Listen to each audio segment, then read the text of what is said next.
وحبيب المكين خطب النبيين حبيبنا محمد الأمين وآله وصحبه الكرام الفاتحة.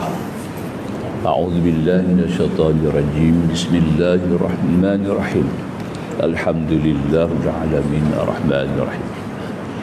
إياك نعبد وإياك نستعين اهدنا الصراط المستقيم صراط الذين أنعمت عليهم غير المغضوب عليهم ولا الضالين. بسم الله الرحمن الرحيم.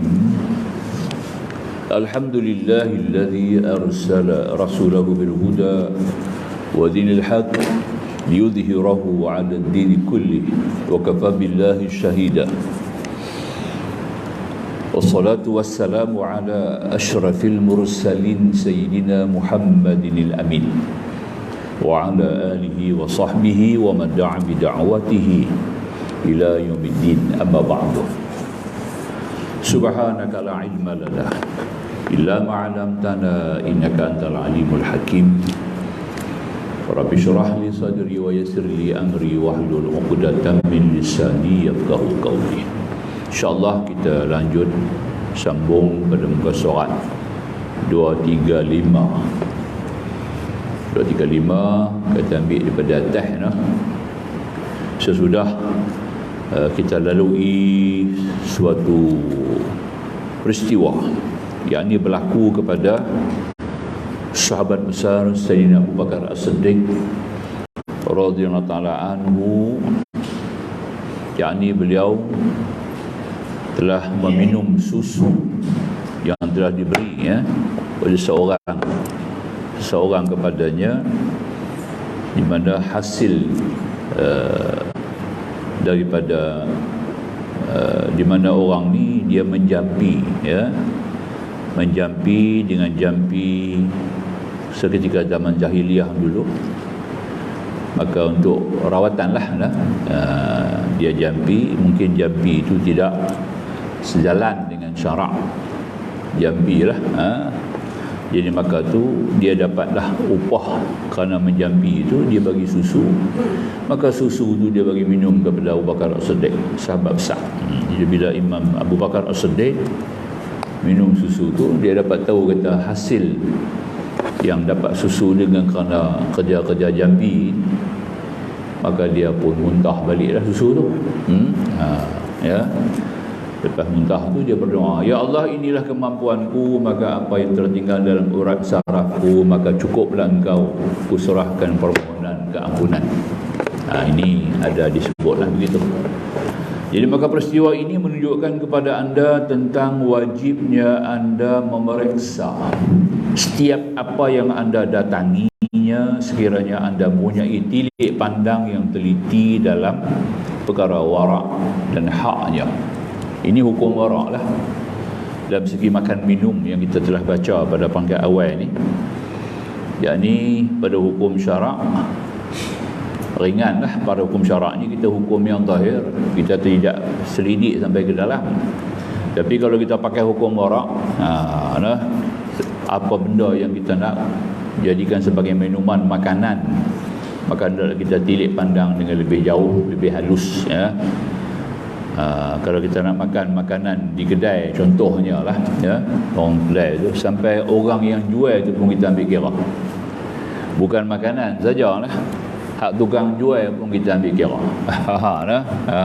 Macam mana dia ni, orang sembahyang ke tak? Kalau dia orang tak sembahyang menjaga, maka makanan itu tidak ada berkat. Bila tidak ada berkat, makna kita bawa mudarat lah. Setiap perkara yang tidak ada berkat, dia akan bertukar menjadi mudarat. Itu dah kembang, pasti dah. Maka itu yang kata hukum warak ni selidik sampai ke halus, sampai bagaimana dia proses makanan itu, daripada mana dia ambil hasil capital, modal untuk menjaga, semua tu dia ambil kira. Jadi maka tu di sini yang kita baca bab tu lah. Jadi makna kita satu di antara tugasan kita nak jaga perut. Nak menjaga perut ni, memelihara perut kita, itulah kita kena teliti pada setiap persoalan yang berkaitan dengan apa-apa yang nak masuk dalam perut kita. Sebenarnya kata musannif Sekiranya anda berpendapat bahawa seolah-olah wara' ini menyalahi syarak dan hukumnya, maka jawabnya ketahuilah bahawa syarak diletakkan atas dasar kemudahan dan kemaafan. Kerana itu Nabi SAW telah bersabda, bu'istu bil hanifiyatis samhah. Samahah. Aku dibangkitkan dengan agama yang lurus lagi mudah. Jadi kita pakai hukum syarak. Kalau kita pakai hadis ni, hadis yang Nabi sebut ni, maknanya itu dipanggil hukum syarak lah. Sementara wara' dihantarkan atas dasar kawalan ketat dan sangat hormat cermat, sebagaimana dikatakan oleh ulama, urusan wara' kepada orang yang bertakwa kepada Allah lebih sempit dari simpulan 90. Nampak tak ya? Makna kata di sini bererti kalau kita nak pakai hukum wara' bagi orang yang bertakwa lah, kita kalau nak menjana ketakwaan kita dengan sempurna, nak jadi hamba Allah yang betul-betul mutakin, bukan mukminin saja ya. Mukminin naik jadi muttaqin, kemudian naik jadi muhabbin, kemudian naik jadi muqarrabin. Nak naik tingkatan-tingkatan ni ya, bagi menjana kekuatan-kekuatan iman kita tadi ini, maka kita kena pakai hukum wara' lah. Jadi hukum wara' ni dia kata tadi ni, kalau bagi orang yang bertakwa kepada Allah adalah satu perkara yang sangat penting ya. Kalau kita nak jana takwa kita kenalah benar-benar terlibat, kita pakai hukum wara'. Ya, hukum syarak tu hanya sebagai asalnya. Contohnya kita tengok makanan tu halal. Makanan tu halal, dia tulis halal, kita pun ambil kira boleh makan. Itu dia pakai hukum syarak. Hukum syarak ya. Jadi bagi orang yang bertakwa kepada Allah, dia nak naik tingkatan-tingkatan ketakwaan itu, di antaranya tadilah daripada seorang mukmin jadi seorang yang muttaqin, kemudian jadi seorang yang muhabbin, kemudian jadi seorang yang muqarrabin, tinggi ya. Ini tentulah memerlukan kepada penelitian, penghalusan, kaji, periksa apa benda yang kita nak makan tu, dan begitu punya cerewet sampai kepada mengurangkan perkara-perkara yang harus sampai kita kurang sampai tahap tu Jadi maka itu dikatakan tadi ini, bagi orang bertakwa ni lebih sempit daripada simpulan 90. Maknanya memberikan kerumitan bagi orang yang bertakwa ni, dia cerewet lebih dah tu ya. Kita kena cerewet dalam urusan yang melibatkan hukum wara'. Itu artinya. Baik. Kemudian wara' pula pada hakikat sebenarnya daripada hukum syarak juga, dan kedua-duanya pada asalnya satu jua, tetapi bagi syarak ada dua hukum. Hukum syarak ada dua hukum ya. Hukum syarak kita faham hukum taklifi lah. Hukum syarak ni hukum taklifi, hukum wada'i. Dalam kita mengaji fiqh kita jumpa bab ni. Hukum taklifi maknanya wajib, sunat, haram, makruh dan mubah. Itu hukum syarak. Hukum syarak ya.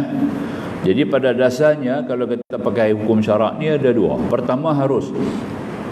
Kedua hukum terlebih utama dan terlebih hebat, lebih cermat. Dia ada dua. Jadi maka yang harus dikatakan hukum syarak, dan yang terlebih utama dan terlebih berhemat cermat dikatakan hukum wara'. Kalau kita ambil secara kasar saja, nak minum kopi di kedai orang yang bukan Islam, contoh ya, kedai kopi. Minum kedai kopi. Dulu ada ni tak ada insya-Allah ni orang kita dah menjaga banyak dah orang kita menjaga. Masalah tu dah terlepas. Kita dah tidak lagi terjebak dengan masalah syubhat. Jadi eloknya ya. Kalau dulu ni biasanya mana ada kedai kopi Melayu, jarang, payah nak jumpa kot dalam kampung kot terlepas satu dua tu aja.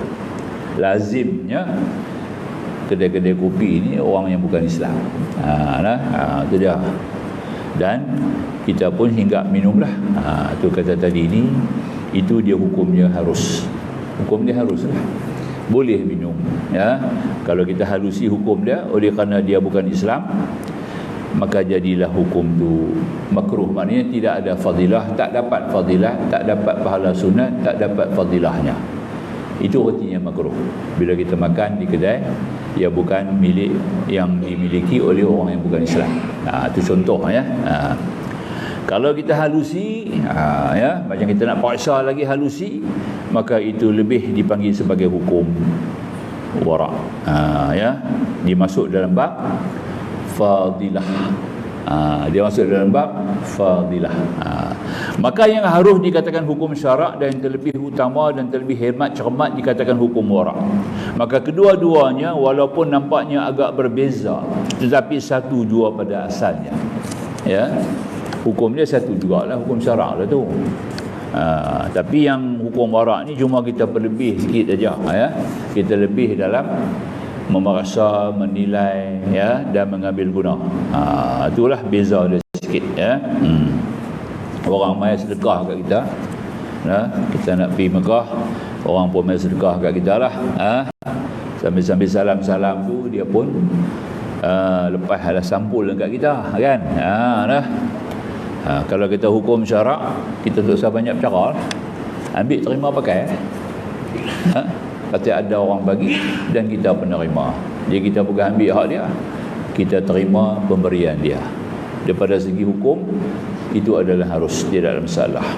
Ya, kalau nak kata hukum syarak, itu dia hukum syarak lah. Jadi pada hukum syarak tu kita nak halusi hukum syarak tu, kita tanya kepada ni yang duit ni ambil mana? Tak? Payahlah kita nak tanya hal gitu lah. Jaranglah kita nak tanya hal gitu lah. Takut dia kecil hati pula lah, ya. Kalau dia orang jujur, orang betul, dia habaq betul, kena hak betul itu tak apa nak sedap dengar, kan. Ya. Aku duk kerja kedai apa? Aku duk kerja kedai arak, dia kata. Duk tolong bawa arak lah, bukan jual arak. Dia tolong bawa van dia. Aku ni driver van syarikat arak. Lebih hantar arak sana sini, dapat gaji, upah gaji, kan. Gaji tu. Jadi kita pun dengar dulu tu, Allah, hasil pendapatan dia daripada sumber yang haram. Nampak tak? Tu nah. Ini betul jadi ni, pernah ada jadi dulu tu. Ada sampai tahap tu. Jadi maknanya orang yang terima tu dia tahu dah lah kawan ni memang kerja dulu tu. Tu dia tanya saya, apa ni duit ni saya dah terima daripada sekian-sekian orang, Ustaz. Orang ni kerja dia bawa van, abang nak pergi hantar arak sana sini. Macam mana, Ustaz? Boleh terima ke tak? Saya kata elok kalau untuk tujuan nak berguna buat perbelanjaan di Mekah ni, elok janganlah. Nampak tak? Ang sedekah balik lah ke mana-mana sumber lah. Masuklah dan tabung masjid ke mana-mana. Bila pindah dulu tu dia tak dia apa dah lah. Itu cara dia lah, cara baik lah. Itu cara yang baik. Itulah.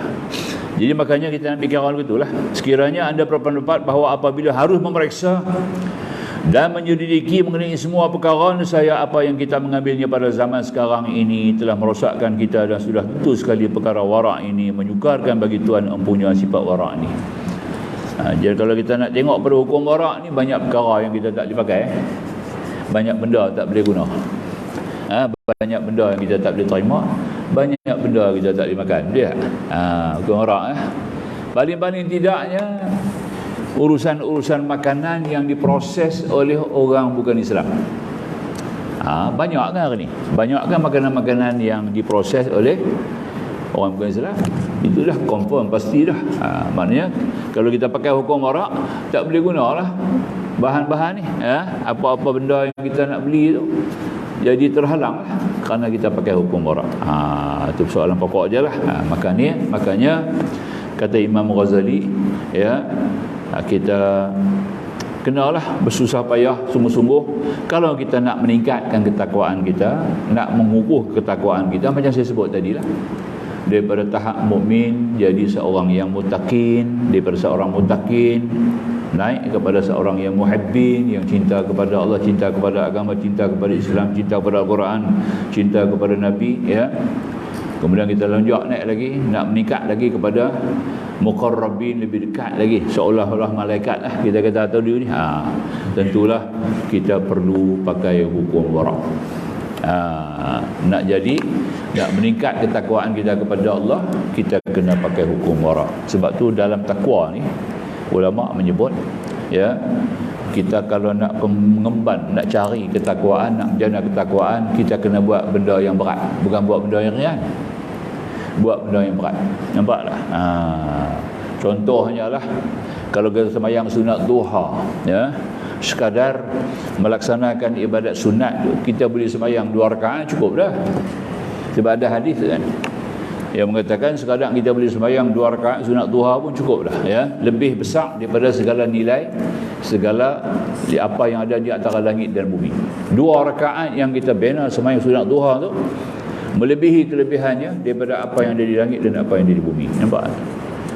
Itu kita pakai hukum asal buat 2 rakaat. Tapi kalau kita nak menjana ketakwaan kita, kita kena tambah. Bukan 2, kena jadi 4, jadi 6, jadi 8. Nampak tak? 8 tu susah lah. Nak buat 8 tu berat lah. Jadi nak jadi takwa, kalau nak ketakwaan kita tu meningkat, kita kena buat yang berat tu. Jangan ambil yang ringan. Nampak tak?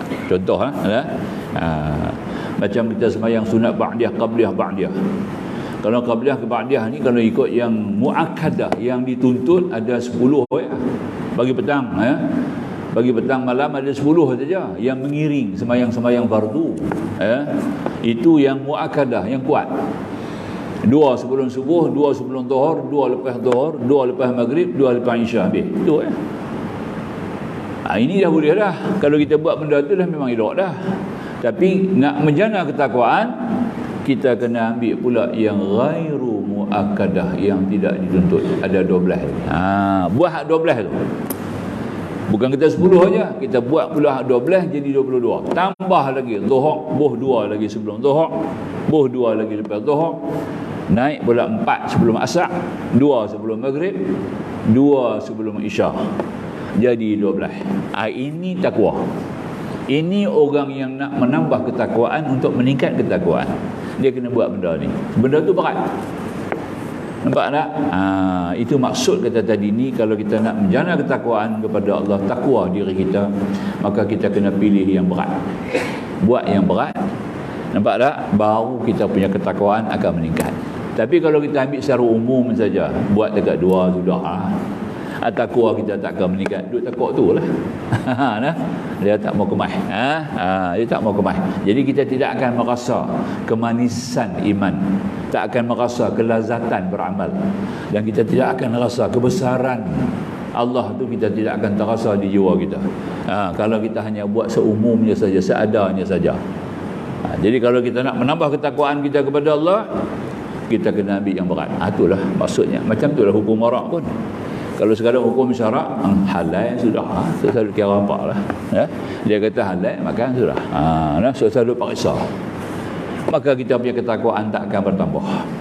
Tak akan bertambah. Bila tak bertambah, tak akan rasalah kemanisan iman tu. Kita tak rasalah manis beribadat, lazat beribadat. Nampak tak?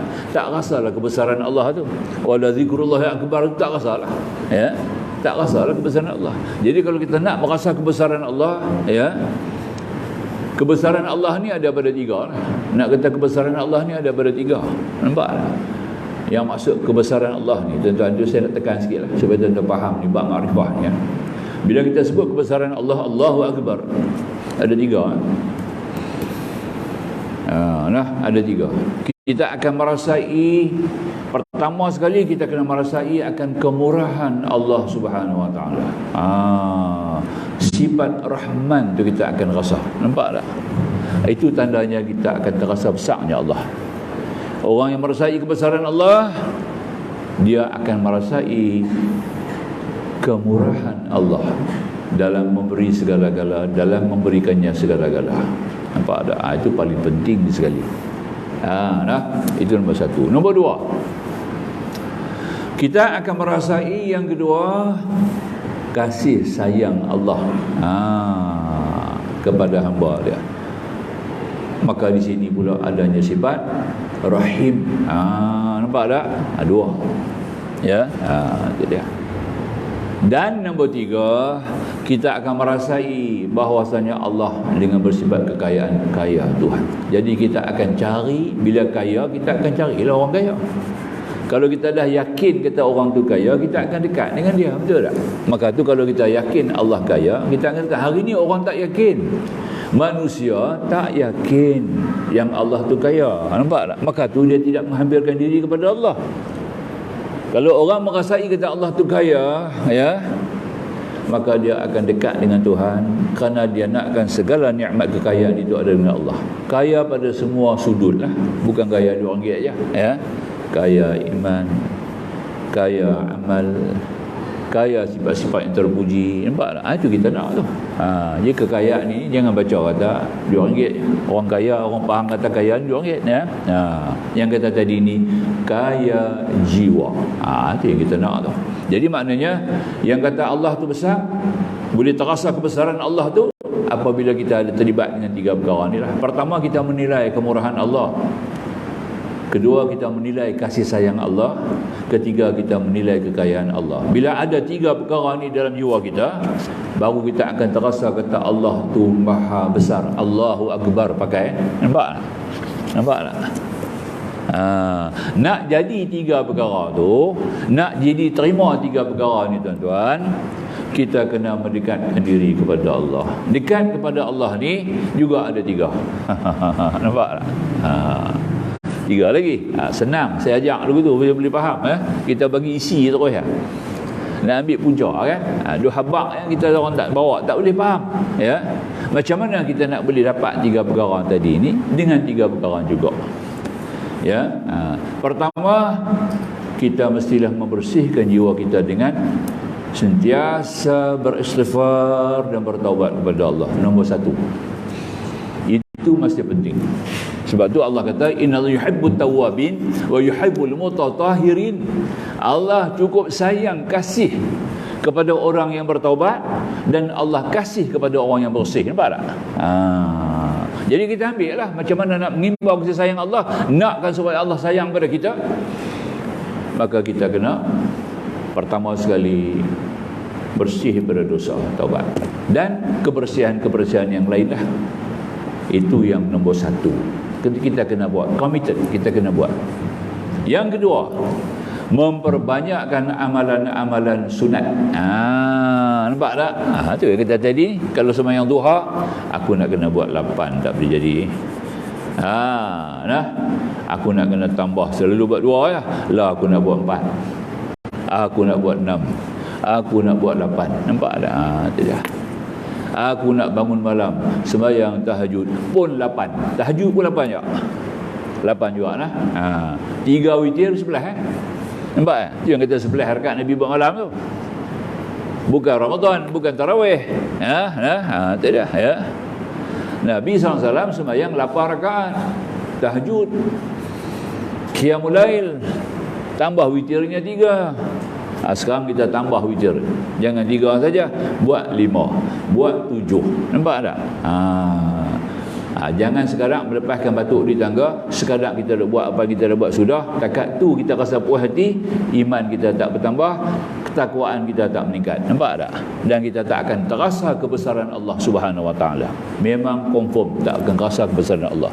Bila kita tak rasa kebesaran Allah, apa yang kita tadi 3 perkara kita tak terasa lah, kemurahan Allah kita tak nampak. Maka bila tak nampak kemurahan Allah, apa jadi? Kurang bersyukur. Nampak tak? Syukur ni dia kacau, nampak? Nampak dia kacau penyakit dia. Jadi penyakit apa? Kurang bersyukur. Pasal tak nampak kemurahan Allah, dia tak rasa kemurahan Allah Subhanahu Wa Taala, maka dia akan kurang syukur. Maka tu Allah kata betul, wa qalilum min ibadiyasy syakur. Terlalu sikit sangat hamba-hamba aku yang bersyukur. Kenapa? Kerana mereka tak menilai kemurahan aku. Dia tak nampak kemurahan aku. Jadi nak kata Allah tu besar ke mana? Tak nampak lah Allah tu maha besar. Allahu Akbar. Itu maksud. Itu yang pertama kita nak kena faham. Jadi yang kedua, memperbanyakkan amalan sunat. Nombor 3, dengan berzikir, banyak berzikir. Wala zikrullahi akbar. Nampak Tuhan kata, mesti banyak berzikir, ya. Isikan zikir tu dalam hidup kita, pagi, petang, siang, malam, keluar masuk nafas ada zikir. Ya, nah, tengok keadaan. Ya, nah. Kalau kita tidur, zikir apa? Kalau kita jaga, zikir apa? Kalau kita bekerja, zikir apa? Itu ada pula zikirnya. Ulama susun pula lah. Nak kita faham, ya. Itu dah. Kita sedang bekerja, zikir apa? Nampak tak? Tak gitu. Kita tengok dalam Quran kita kata apa? Fa iza qudiyatis salati fantashiru fil ardi wabtaghu min fadlillah wazkurullaha katsira la'allakum tuflihun. Apabila selesai kamu menunaikan sembahyang Jumaat, bertebaranlah kamu di muka bumi mencari rezeki Allah, mencari kelebihan yang Tuhan beri kepada kamu. Hendaklah kamu ingat Allah banyak-banyak. Nampak tak? Jadi orang kerja, orang berniaga, zikir dia macam mana? Nampak tak? Itu dia. Itu kena faham tu. Dia bukan boleh zikir dengan mulut. Dia nak berniaga macam mana? Dia zikir pakai zikir hati. Nampak tak? Di hati itu kena ada zikir. Nak jadi hati itu boleh berzikir, kena mula dengan mulut lah. Mulut kena rajin lah. Nampak tak? Zikir-zikir mulut tu kita kena buat lah. Zikir lepas sembahyang. Nampak tak, ya? Itu kena jadikan. Antaranya lagi dengan membanyak baca Al-Quranul Karim. Itu paling mantap. Orang yang paling banyak baca Al-Quran, rajin baca Al-Quran, dia dengan sendirinya hati itu akan berzikir kepada Allah. Nampak tak? Dia panggil zikir hati. Itu dia. Orang tidur pakai zikir ruh. Nampak tak? Itu dia. Ya? Sebelum tidur ada zikir-zikir yang kita baca, kemudian kita lena. Bila kita lena tu, lena dalam zikir tu. Itu dia. Dengan tambah lagi pula, aku nak bangun tahajud malam ni. Besok pagi lepas tahajud pula, aku nak pergi ke masjid untuk bersembahyang jemaah subuh. Masya Allah. Itu zikir tu. Nampak tak? Zikir apa dia panggil? Zikir ruh. Ya, kita pun lena. Dalam lena tu, zikir tu berjalan. Nampak tak? Kita berada seolah-olah macam kita berada dalam keadaan sedang beribadat kepada Allah. Itu zikir ruh dia panggil. Bukan susah nak faham, ya. Zikir lisan, banyak membaca lah. Lidah kita sebut lah. Baca lepas sembahyang, subhanallah, ya. Setiap kali pergerakan kita semua ada zikir. Ada zikir. Bila kita terjumpa sesuatu yang amat menakjubkan, mulut kita subhanallah bihamdihi subhanallahil azim, ya. Setiap gerakan kita yang kita belum buat, apa yang kita cadang nak buat, sentiasa kita dengan insya-Allah ta'ala minal aminin. Nampak tak? Itu dia. Ini makna zikir-zikir yang panggil dengan zikir lisan. Banyak kita kena buat. Jadi 3 perkara ni, tuan-tuan. Tuan-tuan buat 3 perkara ni, akan dapatlah 3 yang kata tadi ini inti ruh bagi membawa perasaan bahawa Allah itu Maha Besar. Bagi kita Allah Maha Besar. Ini kena lazim. Faham, Saya ulang balik kalau kita tak nampak benda ni, kan. Pertama kita abang dulu yang kata Allah Maha Besar tu, macam mana Allah tu Maha Besar? Bagi orang yang menilai Allah tu Maha Besar, apabila ada 3 perkara. Pertama, dia dapat menilai kemurahan Allah. Kemurahan Allah. Dapat menilai kemurahan Allah, ya. Pagi, petang, siang, malam, dia tak nampak nikmat tu melainkan hanya daripada Allah. Itulah kemurahan Tuhan. Ini semua kemurahan Allah. Nampak tak? Ya. Itu dah. Mulut dia akan keluar apa? Alhamdulillah. Itu nombor 1. Ya. Itu kena. Kedua, menilai kasih sayang Tuhan. Semua yang Tuhan perintah kepada kita, taklif syarak pada kita tadi ini sebagai tanda Tuhan sayang kat kita. Allah suruh kita sembahyang, Allah suruh kita tinggal benda yang haram, Allah suruh kita tinggal benda-benda yang mungkar kerana Tuhan sayang kat kita. Nampak tak? Bukan nak bagi berat kita, bukan nak potong syahwat kita, ya, bukan nak tahan kita punya keinginan lah. Jangan salah faham, ini berbeza dengan masyarakat yang bukan masyarakat yang kufur kepada Allah ni, ya. Macam ditulis oleh ada satu yang dipakai dunia barat, pakai masuk kepada dunia Islam, orang Islam pun terlibat, ya. Macam yang kita sebut tadi, Saudi sekarang ni sudah berpindah, sudah berubah, ya. Satu negara sudah berubah, dia punya pentadbiran, budaya dia semua berubah dah. Berubah ke arah maksiat, berubah ke arah lara, sia-sia, berubah ke arah mungkar sekarang ni Saudi, ya. Saudi, ya. Itu dia. Kerana mereka pakai kaedah barat. Kebetulan ketua negara dia ya berfikiran barat, mendapat pengajian daripada barat, dia bawa cara barat. Dalam barat ni dia ada satu ism kita panggil isma, yang disusun oleh seorang filosof barat, iaitu Sigmund Freud nama dia. Sigmund Freud ni dia tulis buku tu, dia punya tulisan dia tadi, ism tadi ini dipakai terima oleh golongan sosialis, golongan komunis pakai. Komunis pun pakai, sosialis pun pakai. Nampak tak? Apa dia kata? Dia kata dia terima, dia tahu kita Tuhan buat semua. Tuhan buat kita, Tuhan buat syahwat kita. Syahwat pun Tuhan buat. Segala keindahan semua Tuhan buat, ya. Maka tu kita kena ambil nikmat tu semua, kita kena pakai. Nampak? Tu dia. Oleh kerana Allah buat syahwat ni banyaklah. Syahwat makanlah apa pun, jangan ada haram. Nampak? Tu dia. Nampak tu? Allah buat syahwat kat kita, pasal apa kita nak tahan syahwat? Syahwat makan, contoh, ya. Pertama syahwat makan. Allah buat syahwat makan kat kita, dia bagi rasa sedap, dia bagi rasa manis, dia bagi rasa itu semua, dia bagi ada cita rasa. Pasal apa kita nak tahan daripada benda-benda yang haram makan? Hang tadi nak makan babi, makan. Nampak tak? Pasal Tuhan bagi syahwat. Tengok dia pergi kat mana? Tengok. Itu faham dia. Itu faham sosialis tu. Itu faham sosialis lah. Nampak ya? Ya. Itu dia. Ini yang kita tadi ni, parti sosialis tu tak boleh bertahan dalam masyarakat Islam. Tak boleh ada parti sosialis ni, tak boleh. Ya, sebab dia berfaham yang seperti saya sebut tadi, faham Sigmund Freud, antaranya syahwat makan, maka tu jangan duk tahan. Orang nak minum arak, minum. Nampak tak? Ya, satu kelazatan, dia nak nikmati kelazatan arak tu, minum. Orang nak makan babi, makan. Nampak tak? Sebab dia nikmati kelazatan. Tuhan dia bagi syahwat kat dia, guna syahwat tu. Kemudian syahwat apa lagi? Syahwat tu syahwat perut. Masuk syahwat kedua, libido. Yang kedua, libido. Maknanya syahwat alat kelamin pula lah. Nampak? Maka tu nak kira, jangan bercakap masalah bab kahwin apa sebab tak payah. Nampak tak? Seronok, teringin, terus kira siapa. Nampak tak? Itu dia lah. Sampai kepada tahap laki-laki dengan laki-laki pula dah. Nampak? LGBT yang ada tu, LGBT yang ada sekarang tu, itu adalah satu anjuran daripada masyarakat, satu ism yang faham begitulah. Allah bagi syahwat kat kita, syahwat apa? Syahwat kelamin. Kita punya suka lah, kita nak guna siapa, kita nak buat apa, nak pakai siapa. Nampak tak? Tak ada hukum, tidak ada mahram. Nampak tak? Tidak ada lagi, tak kenal lagi bini orang, isteri orang, anak orang, kakak orang, adik orang. Nampak tak? Itu dia. Yang ni ada cerita dah. Seorang lelaki mai jumpa Nabi. Satu orang lelaki mai jumpa Rasulullah. Ya Rasulullah, izinkan hamba berzina. Nampak tak? Minta izin. Anda teringin sangat, bagilah saya berzina. Nabi tak jawab, Nabi tak respon. Kalau kita sepak dah. Nabi buat doa ke dah, buat tak dengar. Duk dia mai lagi.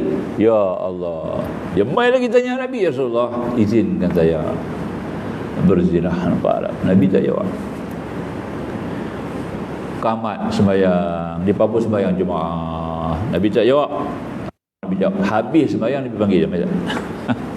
Kau nak jawab kan? Dah sembahyang kan? Dah sembahyang dah tadi ni. Mungkin sembahyang tu boleh cegah kemungkaran. Lepas tu kena sembahyang dulu. Dah habis sembahyang, Nabi tanya kat dia, hang ada mak ah? Lah ni kalau orang pi kacau mak hang lagu mana? Pi usik orang nak bersatu dengan mak hang lah. Hang bagi tak? Tak bagi.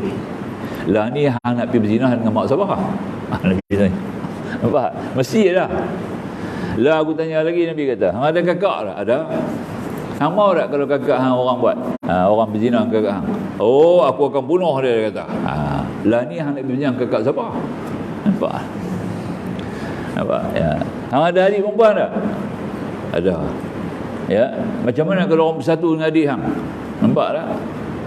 Orang berzina dengan adik hang. Oh, dia kata tak dia. Akan aku bunuh dia. Lah ni hang berzina dengan adik siapa? Mesti perempuan yang hang berzina tu kalau tak kena mak orang, kena kakak, kena adik orang, betul tak? Atau kena isteri orang, betul dia. Isteri Nabi tak tanya apa dia tak nak isteri. Maka tu jangan, tak boleh. Maka tu tak boleh berzina. Nampak tak? Sebab hang nak berzina tu macam tu jugalah kalau hang pun tak mau kata orang berzina dengan ibu hang, tak mau berzina dengan kakak ataupun adik hang, macam tu jugalah hang nak berzina dengan siapa ni, tentulah orang tu pun tak mau. Betul tak? Sianu-sianu punya kakak tak akan benar, sianu-sianu punya ibu tak akan benar. Maka tu Islam haramkan berzina, tak boleh. Ya, maka itu hampir puasa lagi baik. Puasalah kamu, nampak tak? Sebab syahwat kamu sudah melonjak tinggi. Puasalah, kurangkan apa-apa makanan yang merangsang kepada syahwat kamu. Puasalah. Jawab dia puasa, masa tu kita ada puasa Isnin Khamis. Nabi hajak siap-siap dah kepada kita. Ya, umat Islam ni sunat puasa maaf, Isnin Khamis puasa. Automatik bila kita puasa Isnin Khamis tu dia jadi rawat kita punya kesihatan, rawat kita punya syahwat, rawat kita punya nafsu, nampak tak? Rawat kita punya akal, puasa tu. Maka tu kita sunat puasa Isnin Khamis, nampak tak? Bukan rawat penyakit-penyakit zahir, penyakit batin tu. Puasa tu merawat penyakit batin. Maknanya merawat kamu punya syahwat. Kalau syahwat kamu melonjak tinggi, nampak tak? Dia akan turun elok. Rawat kamu punya nafsu. Rawat kamu punya akal, nampak tak? Itu dia. Rawat kamu punya ruh. Baru jadi akhirnya rawat kamu punya hati. Itu dia puasa. Itulah puasa, nampak tak? Ya, itu dia. Ya. Dengan tahan makan, tahan minum, kosongkan perut, maka kita punya naluri tadi ini, unsur-unsur rohani yang ada pada kita tadi ini akan terpelihara. Bukan kata jasad kita, tubuh saya sihat, roh kita pun sihat, akal kita sihat, syahwat kita sihat, nafsu kita sihat. Inilah kelebihan puasa Isnin Khamis. Boleh buat. Kalau orang nampak lagu tu, aku nak kena buat. Nampak? Tu dia. Sebab yang ni doktor tak boleh rawat. Doktor pun tak boleh rawat penyakit ni. Tidak ada makhluk, tidak ada manusia yang boleh rawat perkara ni. Tak boleh. Nampak tak? Kalau kata makhluk, memang tak boleh rawat kamu. Sekadar kamu demam, boleh dia bagi Panadol. Nampak tak? Sekadar kamu sakit, dia boleh bagi ubat secara kasar. Nampak tak? Tapi dia tak boleh rawat nafsu kamu. Dia tak boleh rawat syahwat kamu. Tak boleh rawat akal kamu. Tak boleh rawat hati kamu. Tak boleh rawat roh kamu. Siapa yang boleh rawat? Allah yang mencipta. Jadi, maka tu dia kata, wa yas'alunaka 'anir ruh, qul ruh min amri rabbi. Mereka bertanya kepada tentang roh, katakan roh itu urusan Tuhan, Tuhanku. Urusan Tuhanku, maknanya Tuhanku sajalah yang boleh merawat. Maka tu datang rahmat, hantar Nabi turun mari ke kita. Nampak? Bawa satu rahmat. Rahmat antara rahmat yang Nabi bawa tu apa dia? Sunat berpuasa pada Isnin Khamis. Tu rahmat yang Nabi bawa. Kena faham. Nampak tak? Yang kata Nabi bawa rahmat ni apa? Rahmatan lil alamin. Antara rahmat yang Nabi bawa kepada umat dia adalah berpuasa Isnin Khamis, tuan-tuan. Bila kita buat begitu, bukan kata yang penting kita masalah zahir, yang batin kita terawat. Zahir kita terawat, segala penyakit-penyakit kita pun akan jadi hilang atau jadi ringan. Apa-apa penyakit ada kita, nampak? Kencing manis ke, darah tinggi ke, jantung ke, apa jadi ni, akan jadi ringan. Lama-lama akan terhakis, lama-lama dah tak ada penyakit tu. Cuba rajin-rajin puasa. Jangan tinggal. Mesti kena istiqamah. Berterusan, nampak tak? Jangan buat sat tinggal, buat sat tinggal. Jangan begitu. Dia kena terus. Apa jadi pun, tiap-tiap Khamis aku puasa. Apa jadi pun, tiap-tiap Isnin aku, kecuali kalau ada sebab-sebab yang tak dapat, tidak, kita kena tak puasa. Itulah contohlah. Terpaksa kita kena buka atau cerita lain. Nampak tak? Kalau saja-saja nak mau tinggal, jangan. Kalau saja-saja tinggal, kita rugi, tuan-tuan. Kita rugi. Ini kita tak akan nampak kebesaran Allah, kemurahan Allah yang pertama tu dah. Ya, kita mesti menilai bahawa seluruh nikmat yang Tuhan bagi ini adalah datang daripada Allah langsung. Dan kita kena bersyukur. Bersyukur dengan cara mana? Tadilah pakai hukum warak, jangan pakai hukum syarak saja. Nampak tak? Walaupun nikmat tu banyak daripada Allah semua, sekarang aku nilai nikmat-nikmat tadi ini dengan pakai hukum wara'. Nampak tak? Betul tak? Maka tu ada hadis panjang lebar dalam hadis 40, ya. Wahai anak Adam, kamu semuanya telanjang, aku bagi pakaian. Nampak tak? Maka mintalah pakaian daripada aku, saya aku bagi. Nampak? Tuhan kata, nampak tak? Nah. Wahai anak Adam, kamu semua datang lapar, aku bagi makan, minta makan daripada aku. Hebat hadis tu kalau kita nak kupas betul-betul, ya. Kalau kita faham, Imam Nawawi pilih hadis tu masuk dalam kumpulan hadis 40. Nampak tak? Ya. Makan aku bagi gambar, bukan hamba bilang buat sendiri makanan tu. Makna Allah suruh kita nilai kemurahan dia. Bila nilai kemurahan dia, bila Allah bagi makan kat kita, ambil yang Allah tunjuk, yang Allah suruh, yang Allah kendaki. Makan yang Tuhan bagi, Tuhan kena apa? Iyalah, segala yang haram pun makanan juga. Babi itu pun makanan juga. Ya, segala yang mungkar pun haram juga, makanan juga. Tapi Tuhan kata, aku bagi makan. Bila kata makanan, aku bagi makan kepada kamu, kamu kena makan ikut seperti mana yang aku perintah. Apanya? Makan yang halal. Contoh nampak tak? Maka makan yang halal kena pakai hukum syarak lah. Tak pakai hukum syarak mana boleh kena halal haram? Nampak tak? Sebab tu satu orang lelaki tanya dekat Nabi, tengok, itu semua hubung kait dengan hadis tu. Ada pasal, ya Rasulullah, bagaimana hamba, apa yang Allah halal, hamba halalkan, apa yang Allah haram, hamba haramkan. Apakah hamba masuk syurga? Dia tanya kat Nabi. Nabi kata, ya, hamba masuk syurga. Nampak tak? Apa yang Allah halal, hang pun halal sama. Apa yang Allah haram, hang pun haram betul. Nampak tak? Itu dia nah. Tak ubah, tak melawan, tak berpindah, tak ganjak, tetap pakai pada hukum satu. Al halal bayin wal haramul bayin. Yang halal pun terang, yang haram pun terang. Maknanya kita pakai langsung. Nabi kata hang masuk syurga. Nampak? Maknanya hadis yang kita kait, dua-dua hadis tadi. Hadis yang pertama tadi, wahai anak Adam, kamu lapar, aku bagi makan, maka minta makan daripada aku. Kena tahu dulu, semua makanan yang kita makan tu daripada Allah, bukan daripada makhluk lain, bukan daripada mana pihak lain. Maka itu tentulah kita kena makan mengikut cara mana yang Allah suruh makan, kaedah makan. Maka tu ada pula ayat lain pula, falyanzuril insanu ila ta'amih, maka apakah tidak manusia melihat kepada apa yang dia makan. Nampak? Tengok semua tu ada relate, ada hubung kait, ada link, ya. Hadis-hadis ni ada hubung kait antara satu dengan satu, cukup penting. Kemudian turun lagi ayat, ya ayyuhar rusul kulu minat thayyibat, wahai para rasul, makan yang baik-baik. Dia tak kata halal, dia kata baik. Nampak tak? Sebab dalam baik ada halal, dalam halal belum tentu baik. Nampak ya? Nampak tu? Semua je bergabung. Dua ayat-ayat semua ada hubung kait dengan masalah makanan yang kita kena sunduk, makna kita kena faham supaya kita dapat kenal yang kita tadi ini, menilai rahman Allah. Itu kita menilai rahman Allah. Nampak ya? Satu benda kita bagi ke orang, dia tak pakai, dia tak nilai, dia tak puasa. Awak tak puasa, benda tu aku bagi ke awak tak buka tengok. Nampak tak? Terus tak pakai, terus biar begitu saja, sayanglah. Mana kita tak nilai lah orang yang bagi kita tu. Macam itulah maksudnya kita nak faham dengan Allah ni. Ya, bila Allah kita nak nilai, kata Allah tu pertama, kata Allah tu maha besar, Allah maha besar, menilai pertama sekali menilai rahman Allah, kedua menilai rahim Allah, sayangnya Tuhan. Semua hukum-hukum yang Allah Ta'ala bawa kepada kita ni semata-mata kerana Tuhan sayang kat kita. Dia tak mau kita mudarat, dia tak mau kita jadi susah, kita jadi senang. Dan dia bagi pula ganjaran, aku bagi pahala. Nampak tak? Setiap kita makan yang halal, kita tak sedang tau. Tiap-tiap kali kita makan yang halal, walaupun makan tu hukum dia harus, tapi oleh kerana kita tahu nilai makanan tu halal, tiap-tiap kali suapan masuk ke mulut kita, tuan-tuan, ada pahala. Nampak tak? Pahala tu lah. Nampak tak? Yang kita nak sekarang ni, kita tak nampak. Ini ada, di sini ada sifat apa? Sifat apa? Sayangnya Tuhan kepada kita. Itu dia, ya. Itu baru kita nak faham jadi ini.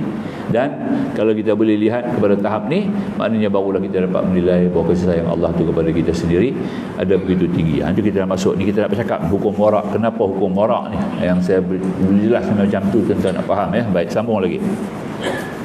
Ya. Maka yang harus dikatakan tadi, kita baca dah tadi ini, maka kedua-dua walaupun nampaknya agak berbeza tetapi satu jua pada asalnya, ya, maka hendaklah anda faham yang demikian itu sebagai seorang yang mendapat petunjuk insya-Allah taala. Sekiranya anda berpendapat bahawa apabila harus memeriksa dan menyelidiki mengenai semua perkara, nescaya apa yang kita mengambilnya pada zaman sekarang ini telah merosakkan kita, dan sudah tentu sekali perkara wara' ini menyukarkan bagi Tuhan mempunyai sifat wara' ini. Itu kita kena tambah zaman sekarang ni. Imam Ghazali cakap ni zaman dia ni pun dah teruk lah, zaman dia ni dengan kita. Kalau beza sekarang ni, zaman kita sekarang ni sudah hampir 600 tahun kita dengan Imam Ghazali.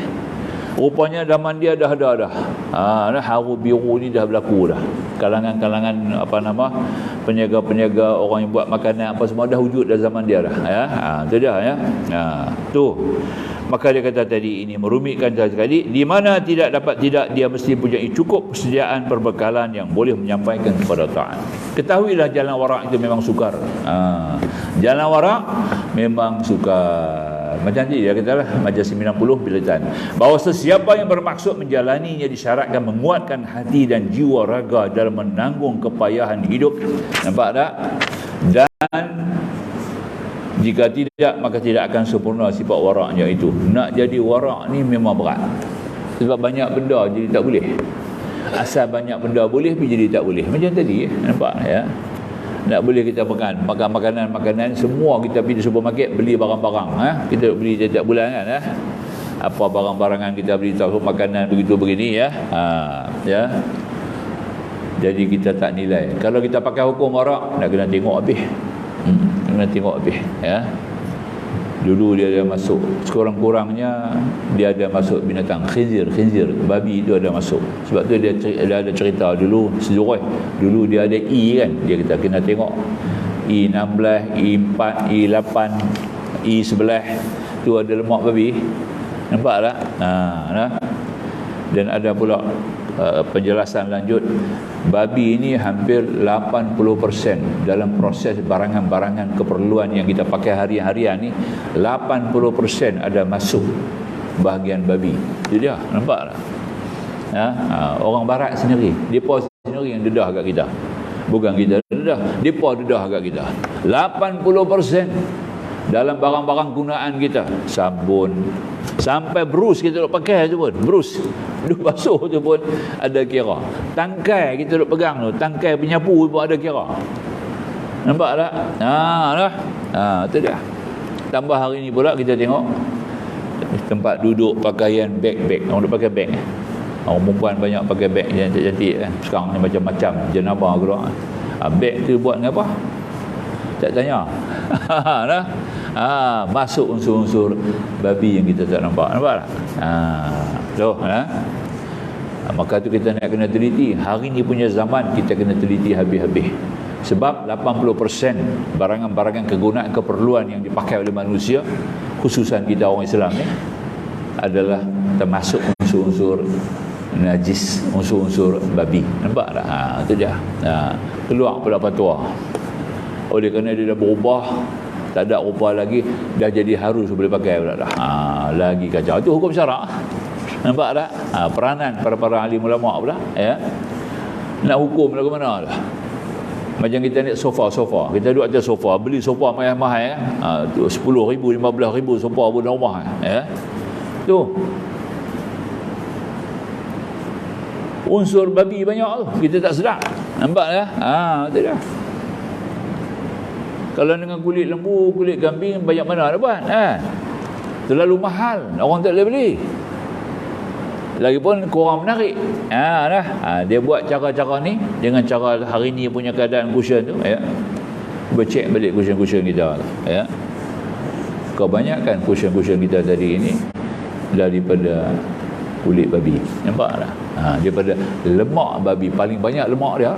Sebab tu Tuhan bagi jadi lemak banyak ke babi tu. Rupanya banyak guna. Proses. Itu benda-benda kita pakai. Maka orang tanya ke ulama, macam mana buat ni? Benda-benda ni ada unsur babi ni. Dia dah tukar rupa, dah tukar sifat. Nampak tak? Tak nampak lagi rupa babi dah. Tak nampak lagi sifat dia, nampak dia bertukar rupa, bertukar sifat, kononnya jadi boleh dah, harus pula. Tu dia nah. Tu dia nah. Kita pun duduk di atas sofa tu baca Al-Quran. Nampak tak? Tu dia macam mana amalan kita nak terima? Nampak tak? Ya, tu dia. Buh dalam rumah kita pula. Pagi petang siang malam hiasan elok-elok rumah kita. Barang-barangan ni semuanya ada unsur-unsur yang tidak bersih. Nampak tak? Walaupun dah bertukar rupa, dah nampak bersih, dah nampak elok. Tapi pada hakikat tetap datang daripada benda tu. Nampak? Itu dia. Itulah satu contoh. Yang kedua, kata Rasulullah, tidak ada orang yang boleh lari daripada riba. Nampak tak? Tidak ada orang yang boleh lari daripada riba. Semua kena. Contohlah. Semua benda ada riba. Nampak tak? Kita beli kereta, cash, duit kita sendiri. Tapi syarikat kereta, jual kereta tu, dia ambil modal di mana? Nampak tak? Nak bentuk satu syarikat, ya, nak jual kereta kat kita, modal dia tu dia ambil dari mana? Nampak tak? Dia pinjam daripada bank, dia kena bayar, ada riba. Nampak tak? Jadi dia terlibat riba, jual kenderaan kepada kita, kenderaan kita beli bersyarikat riba. Nampak?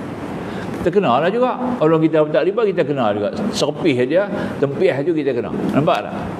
Itu kata Nabi, tidak ada orang boleh lari. Itu jalan raya, kita duduk berjalan, dia bawa kereta, berjalan naik motor pasal jalan raya tu. Ya, kerajaan buat jalan raya kan. Ya. Duit tu di mana nak ambil? Segala-gala macam duit ada dalam tu. Betul tak? Kena buat pinjaman bank dunia ke bank apa, tak kira lah tu, tak kira lah. Hasil pinjaman itu mestilah ada riba. Jadi jalan raya itu dibuat dengan hasil riba. Kita yang tak yang walaupun tak terima riba, kena juga berjalan atas jalan raya yang nampak tu. Kita tak boleh lari daripadanya. Itu yang kata tadi ni, Nabi kata tidak ada orang boleh lari daripada riba. Nampak, kalau dia tak riba, dia nanti kena. Dia nanti terpalit ataupun terlibat dengan unsur-unsur ataupun benda yang akhirnya kita hukum sebagai riba lah. Wallahu a'lam. Itu kita nak faham begitulah. Jadi maka nak pakai hukum warak lah sekarang. Kalau kita nak iman kita kukuh, ibadat kita makbul, ya, jalan-jalan ke surga nampak jelas, pendekatan kita kepada Allah lebih mantap, kasih sayang Allah kepada kita akan lebih jelas, dan kita akan dapat besarkan Allah, kena pakai hukum warak. Tapi kalau pakai hukum warak, banyak benda tak boleh pakai. Betul tak? Habis kena buang kursi meja. Balik sini kena buang sebab sofa tak boleh pakai lah. Betul tak? No? Banyak benda tak boleh. Pergi beli barang, pergi supermarket, tak banyak benda boleh beli. Duk cari mana orang Islam buat. Nak kena tanya pula orang Islam tu ambil di mana? Di mana dia ambil pula orang Islam ni? Masalah juga kan? Itu dia. Macam saya pernah cerita dulu kan. Ya. Makan apa? Makan kuitiau. Saya suka makan kuitiau. Kuitiau saya suka makan, kan? Tapi dah tahu kata kuitiau ni banyak bukan orang kita buat, tak makan lah. Tak makan. Tak makan. Mailah si Melayu ni. Nah. Kenal baik, kita bukan kata tak kenal. Kenal saya semua. Ustaz, Assalamualaikum Ustaz. No. Dia menjaga lah. Dia menjaga. Nampak tak? Dia menjaga. Ustaz, saya tahu Ustaz suka makan kuitiau ni tak? Ni orang kita buat. Bunyi pun orang kita buat, bohong lah. Nampak? Bunyi pun orang kita buat, dia kata kalah Cina. Kalah Cha bunyi pun. Sejak lah. Dengan halus, dengan lembut, dia kata tadi ni. Ya, sejak. Kira tak putih lah kira. Kalau tak sekali pun dia tak jadi lagu bingkang. Nampak? Cantik dia kata. Saya kata betul, orang kita buat boleh. Kalau begitu bagilah 2 kilo. Lah. Kawan aku bagi 2 kilo. Kita pun pulun hari tu ya. Hari tu tak makan nasi, makan dia. Punya kumpulan lama tak makan, kan? Dapat tu kita pulun sungguh. Duduk telefon dia lagi. Buat main 5 kilo lagi. Tu dia. Nampaklah. Tu lah. Tapi ada rasa kesan tu ada lah. Baca Quran tu lupa lah. Nampak? Dia mula lupa ayat lah. Dia rasa lah. Buat aku ni. Tak nampak tu kuitiau macam cerita. Nampak lah ya. Order lagi 5 kilo. Kau minta lagi. Alhamdulillah Ustaz. Seronok Ustaz. Orang kita buat ni. Kalah Cha. Boleh lagi. Nampak lah. Nak order kali ketiga, dia kata tak boleh lah. Dia mai lah. Dia mai terakhir, minta maaf banyak-banyak Ustaz. Minta maaf banyak-banyak. Kali ketiga punya 5 kilo, kali ketiga tak mai. Dia mai kosong tangan. Dah. Kononnya lagu ni dia kata, dah. Dekat dia tu satu Melayu yang tak ke dia lah. Melayu yang tak ke dia. Orang kita yang tak. Dia kata satu Melayu yang tak kat saya. Sebab Melayu ni ambil di seberang.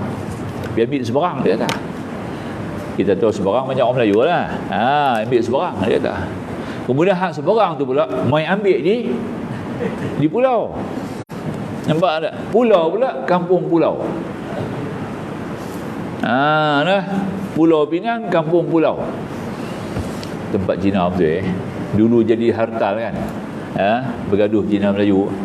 Situ tempat dia puncak. Dia pukul orang kita kan. Mati yang situ dengan cat. Dia tuang cat, berbaling cat muka dia, dia pukul mati. Ya kan? Bergaduh Cina dengan Melayu. Hartal kan. Itu jadi puncak. Tempat tu lah. Jadi rupanya dari satu orang Melayu kita pergi ambil kat kampung pulau tu, buat pergi hantar kat Melayu seberang. Melayu seberang bawa balik Pulau Pinang, bagi kat Melayu ni yang minta kat saya.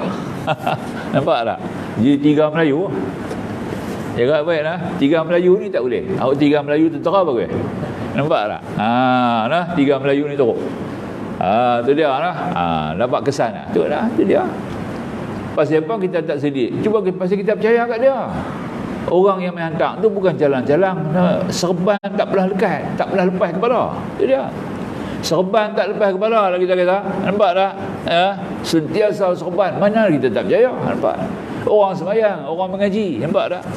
Tu dia. Tu dia. Ya. Tentu kita percaya, kita tengok peribadi dia sendiri. Kita ada terima. Dia pula kata ni, kalah orang kita ajar. Ini ustaz dapat makan ni bagi Alhamdulillah. Dia pula nak tolong kita pula. Sayang kat ustaz nak bagi ustaz makan. Nampak tak? Nampak dia punya berat dan juga kasih sayang dia tadi ni. Kita pun nak balas kasih sayang dia dengan hati yang murah. Kita pun nak balas sayang dia. Nampak? Tu. Na'udzubillah. Tu dia hukum orang.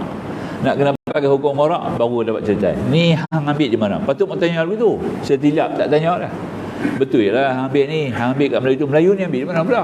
Mau tanya dah. Nampak? Betul dah. Tu dah. Pasal cara buat tu, benda yang kita tengok tu memang sama, tak lari macam Cina buat. Orang kita buat lain orang kita punya buat macam mana pun tak mau jadi lagu depa. Tak gitu ke? Tu dia antara perkara yang kita tadi, pengalaman saya sendirilah yang saya lalui. Kalau kita tak pakai hukum orang, inilah jadi dia. Kita lebih percaya kepada orang tu. Jadi kita fahamlah satu lagi kita pergi mana? Ni apa nama? Satu lagi di Shah Alam lah, mall lah, satu mall saya pergi lupa dah. Mall lah. Singgah masuk situ, turun naik 2-3 tingkat tu, bau laksa punya sedap. Laksa. Laksa punya sedap. Saya pun bawa orang puan tadi. Naik pergi tingkat tu, tengok penuh orang kita semua. Bertudung-tudung semua orang kita lah makan kan. Lah. Jadi saja ini pasti yang dia pakai hukum orang kan. Betul ke ni? Tengok pergilah kat kaunter. Orang kita lah menjaga, yang tolong jual tokek dia, bukan orang kita lah. Nampak tak? Tanya, ini laksa ni siapa buat ni? Orang kita Melayu punya. Tengok apa yang bohong awal kan. Habis tu saya nak order lah tu. Bila kita Melayu punya, kalah Cina juga ni, buat punya sedap. Tak gitu. Budak Hindu seorang tergelak, Hindu tu mai. Haji jangan makan. Tu dia. Hindu pula tu mai tolong kita. Mai peringat. Bila tengok kita pakai kepiah kan. Ya, Hindu mai bagi tahu. Ini jangan makan ni. Tuan tak boleh makan ini, tak boleh. Sebab ini bukan Islam punya. Tu dia. Yang orang kita kata Melayu, nampak orang kita. Dia nak faham. Habis pakat makan sama orang kita. Na'udzubillah. Nampak tak? Ya. Kalau dia air hitam sekarang ni, kalau kita pergi air hitam tu ada Cina duduk menjaga laksa. Sampai sekarang duduk menjaga. Nampak tak? Dia baik kawan saya, adik-beradik dengan saya jugalah. Boleh cakap Cina pakai rapid dengan dia lah. Orang kita ni, pupu saya ni, dia rapid. 3 pupu, bukan 2 pupu, 3 pupu, jauh sikit lah. Dia baik dengan Cina ni. Dia pada lepas tulang tu masuk, tulang tu duk masuk dalam kuat laksa. Nampak tak? Hak pakat beli orang kita. Orang kita pakat beli. Sedap kan? Ni lah ni. Lah ni. Kalau tuan-tuan pergi ayat hitam betul. Nabi payah terbong. Tengoklah kalau ada Cina punya laksa pagi-pagi. Pakat dokumen tu. Tengoklah. Habis kawan pupu saya ni kata kat dia, hang pasal apa pergi jual kat orang Melayu? Dia kata, aku bukan nak jual, dia nak beli aku jual. Dia kata, aku bukan nak jual kat dia. Aku menjaga laksa, siapa nak beli aku jual. Nampak tak? Dia nak beli, takkan aku kata jangan. Aku jual. Tidak, nampak tak? Tidak. Itu masalah dia. Jadi kita kena faham. Terlepas masuk tulang tu. Tak. Jedoh hari-hari duk orang pergi kat dia. Dah. Auzubillah. Itulah di antara perkara yang kita kena pakai hukum warak sekarang. Kita kena teliti sungguh-sungguh supaya tidak menjadi satu bebanan, menekan jiwa kita, iman kita akan jadi lemah, kekuatan kasih sayang akan hilang, maka umat Islam tak boleh bersatu. Antara sebab umat Islam tak boleh bersatu ni pasal ni nampak tak? Pasal tak ada kasih sayang nak bersatu macam mana? Benda haram ni kalau masuk tuan-tuan dalam jiwa kita, antara pertama sekali perkara yang akan hilang, dia akan cabut keluar daripada jiwa kita satu unsur yang terpuji, sifat terpuji. Dia akan hilang pertama sekali sifat kasih sayang. Sifat sayang tak ada. Nombor satu. Nampak tak? Nombor satu tuan-tuan, kalau masuk benda haram kat kita ni, dia akan hilang nombor satu sekali. Nombor mula-mula sekali hilang sayang. Bila dah hilang sayang ni, dia main macam-macam. Nampak tak? Mula datang nak menipu boleh, nak kecoh boleh, nak perkena boleh. Nampak tak? Tu nak kena jaga. Itu nombor satu. Nombor dua, dia akan menebalkan sifat was-was. Was-was kita dalam diri kita selalunya mirip kepada yang negatif. Nampak tak? Was-was ni patutnya mirip kepada positif, tapi was-was kita ni akan mirip kepada yang negatif. Nampak tak? Itu nombor dua. Nombor satu, hilang kasih sayang, hilang sifat sayang. Sebab tu Nabi kata bila sembahyang kamu kena rapat saf. Rapat saf. Nampak tak? Nabi kata apa? Kalau kamu renggang, Allah juga akan pecah hati-hati kamu. Pecah hati kamu artinya sudah hilang kasih sayang. Sama-sama umat Islam tak sayang. Nampak tak? Pertama akan hilang bagi mereka yang renggang, tak rapat saf ni, akan cabut sayang. Bila tak ada sayang, habis dia tak pakai dah. Bangsa tak nampak dah, nampak tak? Kepentingan bangsa tak nampak, kepentingan agama tak nampak. Nampak tak? Dah tak ada sayang. Hang jadi apa? Jadi pi. Nampak tak? Bila dah hilang sayang, nanti hilang sifat apa? Sifat ghirah. Ghirah ni cemburu kepada agama. Tak ada. Orang kata apa pasal Nabi pun dia tak kata apa. Orang celah Nabi pun dia tak terasa. Nampak ya? Orang celah Quran pun tak terasa. Islamofobia banyak hari ni. Tekan Islam, hina Islam macam-macam. Bagi dia tidak rasa apa-apa. Hilang ghirah, hilang sifat cemburu tu tak ada. Nombor dua. Nombor satu hilang sayang, nombor dua hilang cemburu. Bila hilang cemburu, akan hilanglah pula sifat amanah. Nauzubillah. Nampak tak? Bila hilang sifat amanah, akan datanglah sifat-sifat yang lain. Masuk khianat ada. Nampak tak? Iri hati, dengki ada. Nampak tak? Tidak. Nampak tak? Kesan dia, sayang tu nombor satu. Sebab tu Allah mula dengan nama Allah, Bismillahirrahmanirrahim. Ba sin min. Ba sin mim. Ba bikana makana biyakun mayakun. Sin salamah, mim mahabbah. Nampak tak? Tuhan buat langit bumi, buat kita, buat makhluk ni dengan kasih sayang. Sebab tu Tuhan nak kita berada kasih sayang, menilai kasih sayang. Bukan Tuhan buat dengan sifat lain. Dengan sifat kasih sayang Tuhan buat kita tu. Nampak tak? Faham ya? Maka Allah nak kekal kasih sayang. Maka itulah Allah, kita kena kenal sayang Allah tu. Menilai Allah tu maha besar dengan kita mengambil apa yang Tuhan sayang. Maka di sini kita kenalah balik kepada kita bercakap dalam bab yang kita baca sekarang ni, kena pakai hukum warak dalam semua perkara. Bukan hanya perut saja. Perut nombor satu lah. Perut nombor satu lah tuan-tuan. Itu dah lah. Itu dah lah. Bila hilang perut ni nombor satu lah antara dua penyakit kalau kita lihat Dia kata nak tanam kita punya sifat-sifat yang terpuji ni, kenalah jaga perut. Orang yang jaga makanan, orang yang begitu cerewet dalam makanan, makna kita cerewet, dia nak yang halal, yang bersih, nampak dah, akan tinggi sifat cemburu dia kepada agama, nampak dah. Cemburu tu dia akan cemburu diri dia dulu, nampak dah, nampak dah, ya. Cemburu diri dia tu, dia akan cemburu diri dia dulu, nampak tak? Benda nak masuk perut dia akan nilai. Aku nak masuk perut aku, nak benda yang elok masuk perut aku. Benda yang elok duduk atas badan aku, nampak tak? Ya? Sampai semua perkara yang dia terlibat, dia nak yang elok, yang bersih.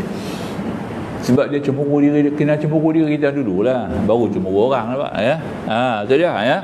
Nak makan jangan kata ikut apa pun boleh makan. Aku ni tolak tak ada apa, semua pakat boleh belakang. Tak betul tu. Ya. Segala batu kayu semua boleh makan. Tak betul ya. Jangan salah faham lah. Itu dah. Makna kata ada benda yang aku boleh pilih, ada benda yang tidak. Sebab tu kita kena jiwa apa? Jiwa orang putih kata filterize. Jiwa apa ya? Arab kata furqaniyah. Melayu kata apa tak tahu. Nampak tak? Kita kena ada jiwa furqaniyah. Orang putih kita filterize. Kita kena boleh ada jiwa yang boleh membeza antara hak dan yang batil, antara bersih dan antara yang tidak. Nampak tak? Dia kena ada jiwa tu. Macamlah Tuhan jadikan juga buah pinggang kita, Tuhan jadikan hati kita ni untuk nak beza. Nak buang yang kotor, ambil yang bersih. Nampak tak? Peranan hati, liver, hati. Ya, dia nak beza antara dua. Dia akan buang yang mana yang tak elok, semua dia buang, dia ambil yang bersih. Hati, liver, bukan jantung. Buah pinggang kita serupa juga. Ya, dia akan tapih yang mana kotor tu dia buang, betul tak? Yang bersih tu dia manfaat kepada diri kita. Ya, sebab tu dia kena bersih. Buah pinggang tu kena jaga elok-elok. Jangan bagi rosak. Nampak tak? Betul tak? Jangan bagi cacat. Jangan bagi dia lemah. Kita kena jaga buah pinggang betul-betul. Itu dia. Amalkan 3 ayat akhir. Untuk buah pinggang ni saya bagi tip lah. Tuan-tuan dapat manfaat lah. Baca 3 ayat akhir. Fahasibtum annama khalaqnakum abasa. Dia mula ayat tu dalam surah Al-Mu'minun. Buka Quran, surah Al-Mu'minun, 3 ayat yang akhir. Tuan-tuan baca rajin-rajin, ambil ayat sejuk bila nak minum, baca dia ayat tu, minum. InsyaAllah buah pinggang kita sihat. Nampak tak? 3 ayat akhir surah Al-Mu'minun. Itu dia. Bagi tip. Dia mula dengan afahasibtum annama khalaqnakum abasa wa antum ilaina turja'un. Sampai waqur rabbighfir wa anta khairur rahimin. Itu pengambil ayat dia. 3 ayat tu kita baca. Ambil ayat, nak minum ayat ni, ayat sejuk kita nak minum bila-bila masalah, bacalah pi. Bukan nak kena duit pun dah, ya. Dapat pahala pula lagi Quran kita baca. Betul tak? Ya. Baca ayat tu, insya-Allah minum. Buah pinggang kita maintain sihat. Tapi kita pun kena pantanglah juga. Jangan tak pantang pula itu dia. Kena pantanglah. Garam kurang jangan banyak, gula pun kurang jangan banyak, nampak tak? Benda asam kurang jangan banyak. Asam tak apa, dia kurang lagi. Nombor 1 garam lah, jangan lebih. Nombor 2 gula jangan lebih. Semua ni akan bawa mudarat. Kalau kita tak pantang benda tu pun tak boleh juga, kan? Duduk baca tak jadi. Pantang tak, kan dah? Itu dia. Sunnah Allah tu kena ambil kira lah. Sunnah Allah tu apa dia? Garam masin, gula manis, tu sunnah Allah. Kena faham lah Tuhan buat sunnah tu. Jadi dia akan ikut sunnah. Semua bila la tabdil Tuhan dia kata tidak akan berubah, tidak akan beranjak. Sunnah Allah tidak akan berubah. Apa Tuhan buat, macam itulah dia akan patuh. Nampak tak? Gula tu akan patuh sampai bila-bila dia duduk manis tang tu. Nampak? Faham ya? Itu dia. Jadi kita kena faham. Saya bagi tip lah tuan-tuan lah. Kalau kita mengaji tu kita dapat sikit. Buat pulang di rumah saat ni, ya, tak hafal, buka Quran. Hari ni dalam telefon padalah. Dalam telefon ada Quran kan. Buka telefon lah. Buka telefon, ayat 3 ayat akhir surah Al-Mu'minun, nak minum ayat baca. Nampak? Baca bagi kuat, tak payah buih. Tak payah hembus ayat tu, tak payah. Tak payah hembus jadi lain pula. Hembus dia keluar asid keluar daripada angin perut kita tu keluar, dia bawa asid, ayak tu jadi asid. Nampak tak? Sebab tak bagi buih, sebab Nabi tak bagi penyapas dalam ketika minum, Nabi tak bagi penyapas. Nampak tak? Seteguk jauh gelas, seteguk lagi jauh gelas. Nampak tak? Jangan bernapas dalam bekas kita minum tadi ni, sebab yang keluar daripada perut kita, udara tu keluar daripada perut kita, dia bawa asid. Ayak tu akan jadi asid. Nampak tak? Kita minum ayak asid. Nampak tak? Nampak tak? Tu dia Nabi sallallahu alaihi wasallam. Allah Ta'ala bagi kat dia untuk menyelamat, kerana Tuhan sayang kat kita. Hanya kita baca bagi dia dengar, bagi ayak tu dengar. Nampak tak? Dia dengar, dia akan ubah molekul dia. Molekul tu akan jadi satu bentuk rawatan untuk merawat kita. Nampak tak? Baca lah. Buat 3 kan. Satu lagi Alam Nashrah. Alam Nashrah ni cukup tinggi surah ni, ya. Cukup tinggi. Alam Nashrah tu, ya. Sebab dia ada sifat apa? Isar. Dalam Alam Nashrah tu ada sifat isar. Nampak tak? Memberi kelapangan. Nampak? Memberi kelapangan. Memberi kelapangan, tuan-tuan, banyak cerita, kan? Orang apa nama? Kalau apa nama diri, kalau satu orang yang nak rawat lah, nak rawat penyakit, ya, penyakit yang berat lah, macam karang, kita nak buang karang, ni cerita lagu bomo lah. Rawatan tradisional. Terapi Al-Quran, bukan rawatan, terapi Al-Quran.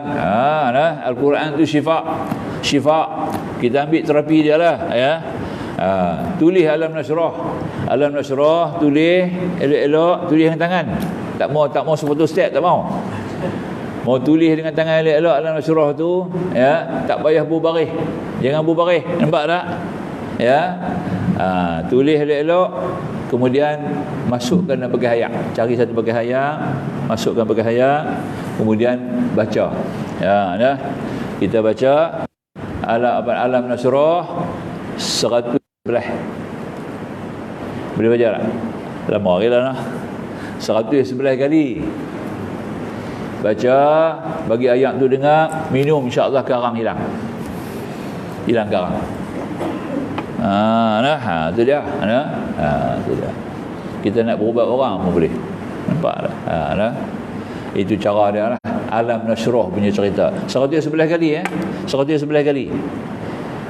Tapi kena tulis dia dulu, rendam layak. Ini bukan hadis. Ini tanya hadis tak jumpa. Ini atas daripada amalan-amalan dibuat oleh para habaib daripada Tarim. Habib daripada Tarim tu. Dia punya amalan lah ni. Amal kan. Tu dia. Banyak kan kita faham, ya. Jadi kan jatuh dia. Yang satu lagi apa nama?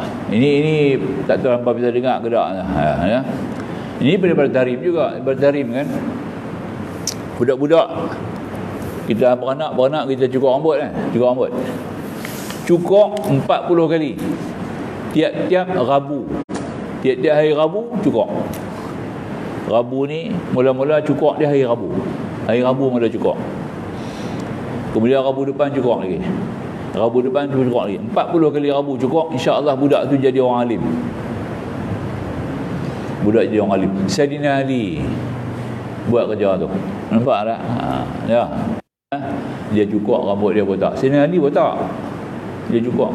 Dia kata senang ambil sembahyang. Nak lombok ayam satu kepala senang, dia kata. Sedap sapu ayam satu kepala. Nampak tak? Kalau ada rambut tebal, tak sampai dia kata ayam tu nak kulit kepala, tak sedap. Maka dia cukur. Nampak tak? Tu yang alim sangat tu. Sayyidina Ali yang kata alim sangat tu pasal tu. Nampak tak? Rajin cukur rambut dia, maka alim dia tinggi. Nampak tak? Sebab DNA kita ada pada rambut. DNA rambut yang lebih utama sekali daripada semua DNA, dia adalah yang pegang kita kena kepala. Duduk di kepala. Nampak tak? Jadi kepala kita akan jadi pintar, cerdik. Nampak tak? Maka tu budak-budak yang beranak, kita cukur dia 40 kali. 40 Rabu. Kenapa 40 Rabu? Pasal apa hari Rabu hari lain tak? Rabu sendiri minta kepada Allah. Sebab dia adalah hari yang tak elok. Rabu ni memang hari tak elok. Semua, ya, perkara-perkara yang tak elok, jatuhnya Firaun hari Rabu, jatuhnya Namrud hari Rabu, tenggelamnya Qarun, rosak binasa Qarun hari Rabu. Hari Rabu. Nampak? Hari Rabu ni dikira hari sial. Maka tu Rabu minta kepada Allah, ya Allah Tuhanku, aku ni hari sial. Maka Allah ubah, tukar Rabu tu jadi elok. Nampak tak? Maka tu kita nak buat apa-apa perkara elok, buat hari Rabu. Nampak tak? Nak rawat, pergi rawat hari Rabu. Nak tanam pokok, hari Rabu. Nak buat rumah, hari Rabu. Nampak tak? Nak berbincang mesyuarat perkara elok, buat hari Rabu. Pilih hari Rabu bagus. Itu dah. Orang tak faham. Jangan faham Fir'aun. Jadi lain pula lah ngaji kita ni. Ada kena habaq, tuan-tuan ambil manfaat lah, ya. Ada manfaat. Ini semua daripada Tarim Habib daripada Yaman, Tarim depa punya amalan ni, ya. Bawa marilah, saya ada kitab dia tu. Kitab depa tu ada kat saya kan. Jadi tengok rahsia-rahsia dia banyak dalam tu, ya. Rupanya kita boleh terapi Al-Quran, kita guna Al-Quran, kita berguna lain, ya, daripada Allah sendiri. Dan kita tahu nilai dia. Nah, maka tu orang yang mati hari Rabu ni bagus, Kita kata mati hari Jumaat dah, mati hari Rabu tu bagus. Siapa yang mati hari Rabu ni memang elok. Kemai? Boleh cek balik. Siapa yang mati hari Rabu ni boleh tengok dia punya latar belakang. Nampak tak? Bukan semua orang terpilih nak mati hari Rabu. Kita minta mati hari Jumaat kan. Pasal takut azab kubur. Nampak tak? Kita nak baca selapis ya. Nampak? Hari Rabu tu lebih baik. Mati hari Rabu ya. Tu dah. Betul dah. Dan hari Rabu itulah juga Nabi yang kata tadi ni tak minum susu. Itu dia lah. Kalau boleh jangan minum susu lah hari Rabu. Jangan. Sebab hari itu unta Nabi Saleh tak dibenarkan ambil susu pasal dia nak minum air tasik. Nampak tak? Buka cerita pula kisah Al-Quran. Nampak tak? Ya. Di mana unta Nabi Saleh tiap-tiap hari Rabu kena cuti. Orang tak boleh ambil susu dia. Umat Nabi Saleh tidak dibenarkan perah susu, tak boleh ambil. Syari 6 hari hampa perah ambil. Banyak mana susu hampa. Hari tu jangan sebab dia nak minum air tasik, dia ni hirup air tasik tu. Unta tu dia hirup air tasik tu. Bagi dia misuk. Maka tu Nabi pun tak minum susu hari Rabu, meraihkan perintah daripada Nabi Allah Salih alaihi wasallam. Kita pun jangan minum susu. Ada pasal ya? Yang tu saya tak tahu pasal apa. Saya duduk cari makin tak jumpa lagi. Tak jumpa pasal apa tak boleh minum susu. Nabi tak minum susu hari Rabu. Tapi kita tahu dia meraihkan Nabi Allah Saleh. Mesti ada sebab pasal apa susu tak boleh minum hari Rabu. Apa kena mengenal dengan hari? Nampak tak? Tu dah beza sikit lah. Kita ikut baiklah. Kalau hari Rabu ni kopi susu, teh susu jangan minum Minum teh O sudah lah. Kopi O. Cuba amal. Semua ni kita ikut cara Nabi, apa yang dibawa oleh Nabi, insya-Allah sihat. Jadi kita dapat 2 tip malam ni kan, 3 tip lah. Budak-budak cukup, kita pun rajin cukup kepala kalau boleh tapi tak mau yang tu yang payah sikit lah. Tentu orang haji dia kena cukup kepala. Nampak tak? Tu dah. Jadi kita kena cukup ikut Sayyidina Ali, ya, ikut Sayyidina Ali. Tiap-tiap Rabu akhir, tiap-tiap bulan dia akan cukup kepala dah. Tiap-tiap Rabu akhir dia akan cukup sebulan sekali. Sayyidina Ali akan cukup kepada dia. Nampak ya? Betul. Ini menambahkan kepintaran, kecerdasan.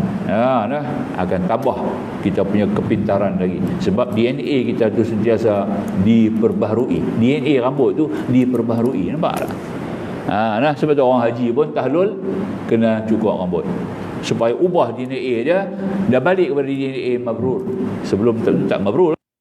Jadi bila cukup rambut tu mungkin berubah perangai dia, berubah akhlak dia, berubah kesihatan dia. Nampak tak? Pasal DNA dia diperbaharui. Nampak kan? Nampak rahsia cukup haji tu pasal apa?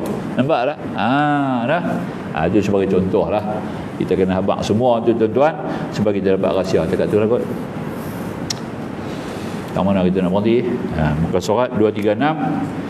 Kita akan sambung muka surat 236 atas sekali ambil atas sekali أقول قولي هذا استغفر الله العظيم لي ولكم آخر الكلام والله سبحانه وتعالى أعلم. Bismillahirrahmanirrahim. Alhamdulillah wassalatu wassalamu ala Rasulillah wa alihi wa sahbihi ajma'in. Subhanaka la ilma lana illa ma 'allamtana innaka antal alimul hakim. Rabbi shrah lana sudurana wa yassir lana umurana. Rabbana atina fid dunya hasanah wa fil akhirati hasanah wa qina adzabannar. Walhamdulillahil alamin. Wassalamu alaikum warahmatullahi wabarakatuh.